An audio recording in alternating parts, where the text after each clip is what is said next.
Ang mga pag-atake ni Satanas ay hindi lang mga nakakatakot na kwento. Sila ay nagaganap sa iba't ibang anyo sa iyong pang-araw-araw na buhay. Una, nararanasan mo ang maraming problema.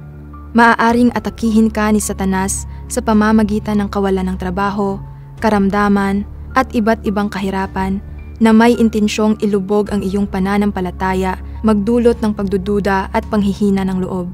Ang susi upang mapagtagumpayan ito ay ang maniwala kay Jesus at magtiwala na ang lahat ay nasa ilalim ng kontrol ng Diyos. Pangalawa, mga lumang gawi at pamumuhay. Kapag tinanggap mo ang Panginoon, binabago mo ang iyong dating pamumuhay. Ayaw kang bitawan ng dyablo, kaya tinutukso ka nito sa maraming paraan upang bumalik ka sa iyong mga dating makasalanang gawi.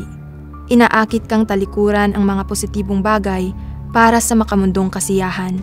Ang patuloy na pagbabasa ng salita ng Diyos ay makakatulong sa iyo na matalinong harapin ang mga tukso na ito. Pangatlo, nagiging mahirap ang pagdarasal. Kapag dumadaan ka sa mga mahihirap na kalagayan at wala kang ganang magdasal o makipag-usap sa Diyos, ayaw ni Satanas na lumapit ka sa Panginoon. Ito ang panahon na dapat kang magdasal at magbasa ng salita ng Diyos ng mas masigasig.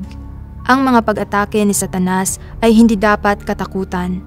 Ang mga laban na hinaharap natin ay mga pagkakataon para palaguin ng Panginoon ang ating karunungan, pagtsatsaga at espiritual na katatagan.